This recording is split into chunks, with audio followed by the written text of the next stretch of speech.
Woody, straight back to action tomorrow, and it's a title decider between yourselves and Plymouth. So how's training been this week? Yeah, naturally, because of obviously winning on Tuesday at against Portsmouth and taking it to the last game of the season, the boys are buzzing. They're in really good spirits. We knew what we needed to do on Tuesday, and over the last sort of 7 games to get it to this stage, to the last game. So the boys are in good spirits, train well this week. Naturally, I think because there's something on the game. Normally when we've got Plymouth and it's a long journey down south, there's a few tired bodies and some random illnesses and injuries that start to arise from anywhere, but everyone's sort of competitive, fit and looking forward to the competitive game that we've got on Saturday. Before we talk about going 7 games unbeaten in the league so far, trailing by 13 points to Plymouth Argyle, let's talk about that professional performance on Tuesday against Portsmouth, a side that you've met twice in the league and the cup earlier in the season and didn't overcome, but a real professional performance from your side on Tuesday to get those 3 points that you really needed. Yeah, I think it was a professional performance all round, really. Really important to get a clean sheet. That's 5 clean sheets in the last 7 games. That's really good from everybody involved in that. And we talk about how we defend from the front, having a massive effect on how we defend as a team and then defending the goal. So really important that we did that in that game. We lost on penalties to Portsmouth and we lost in the league. So they're a good side. They're hard to break down. We've got some really good players. So I was really pleased to get the result that keeps it to the last game. Still gives us an opportunity to win the Youth Alliance League. So all round, yeah, really positive performance on Tuesday. Obviously, the league splits into Merit League 1 soon, but there is still an importance and there's a belief in the side that they can go to Plymouth tomorrow and really win that title. Yeah, we're full of confidence. The run that we've been on since we lost to Plymouth at home and Forest Green right after Christmas, I think that week sort of caught us out a little bit. It wasn't really prepared for it. I think the two and a half weeks break had a little bit of an effect on the players, so it took them a while to get going. But also we had Man United in the FA Youth Cup, so we spoke about that maybe playing on their minds as well. So now that all of that's gone and we've moved on from there, we're in a better place. I think we're playing better football. We're more exciting, more attacking. Got more competition across the squad. Lots of different players scoring goals, defending well as a team. So from that moment onwards, we haven't sort of looked back. We're looking forward and looking forward into the game tomorrow to try and get that last final win, because we have to win the game. We know that, and we'll go there and try and do so and see what we get. Plymouth tomorrow, Leyton Orient in Merit League 1 coming up as well, and the FA Youth Cup to Bristol City. So there's a lot of competition for places. So how's your side looking ahead of tomorrow on the injury front? So we're okay on the injury front. Same sort of squad as what we've had in the last sort of 2-3 weeks. Very competitive. Everybody looking to get game time, pushing each other across the first and second years. They know that as individuals, they need to be on it in particular in their individual games and make sure they're doing it. And as units and as a team, we've been putting together decent performances. Now they just need to do that one last time in the Youth Alliance League and put together everything across all units as a team to try and get a result and 3 points that we need to finish top of the Youth Alliance League. Touching wood, one major injury this year in Abu Kanu, and you had a couple of returning injuries with Harley Hunt and Anthony McCormick. But aside from that, the fact that you've had no major injuries has given you a lot of competition for places. Do you feel that really pushes the players to be better because there's so much competition?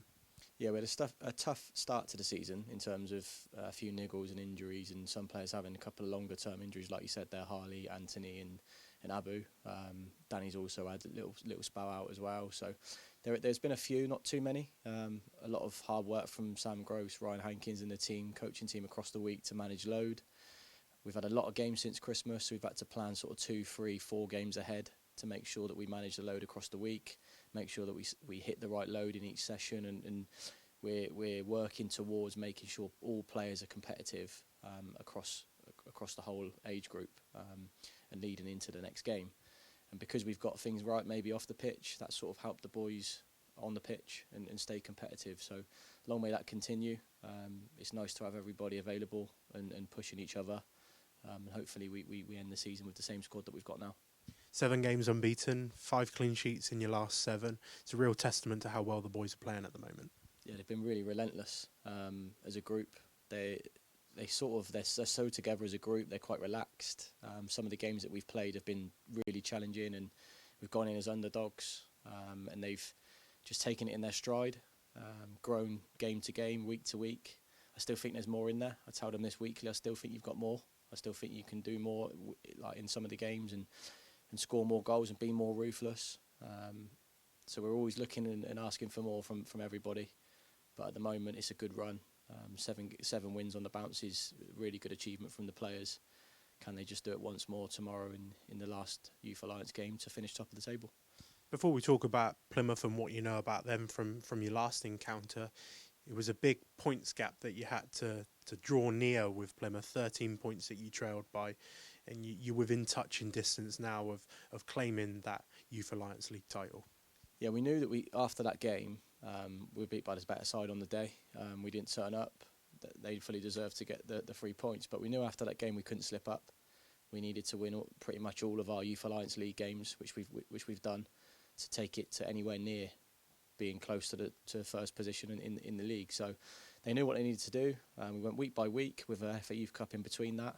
Make sure we work hard off the pitch, and then the togetherness and competition within the group has helped keep momentum and consistency within the group, and now they're in a position where it's, in a weird way, it's in their own hands. So if they win the game, they know they'll win the league. So they know what they've got to do. They'll be set up properly. They'll know the game plan, and then hopefully we can put in a good performance like we have done over the last sort of 7 games.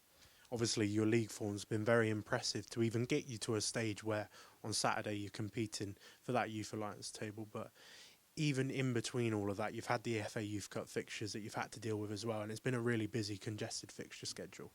Yeah, I think maybe it's been a bit of a distraction, a good distraction for the boys. Some of the venues and stadiums and some of the challenges and experiences, environments they've been put in within the FA Youth Cup will only hold them in good stead going forward. We know that, but at the same time, being competitive in their Youth Alliance League games, week in, week out, and still making sure that we put in good performances that can ultimately get 3 points and a good result. So that sort of drive and desire between the group has been there. They know they need to do it once more before we move on to the Merit League. So hopefully they've got that, and everything they've learnt from the FA Youth Cup they take into tomorrow's game. Well, let's talk about Plymouth, a team that you met just after Christmas, a team that you were beaten by. So what do you know about Plymouth, and what threats are they going to pose tomorrow? Just going off the back of the last game, really. They've got some good attacking players, good threats, certain system of play that we know we'll have to match. We know we have to get into the right positions, make sure we've got cover balance, and we work hard without the ball, make sure that we get our distances right. And then if we give ourselves a good foundation without the ball, I think with the threats that we've got and the attacking players that we've got in our front, sort of 3 or 4 players and impact players, hopefully I think we'll have enough on the day. Having said that, going off the back of the last game, we know they're a good side. There's a lot on the line within the game, which brings a good competitive edge to it. So hopefully that just really challenges the boys once more. And at the moment, in them challenging games, they seem to thrive. So looking forward to seeing what they can do tomorrow. And if they do turn up, then hopefully it's a positive result and 3 points and finish top of the league. Well, look, best of luck tomorrow. Really appreciate your time. Cheers, Carl.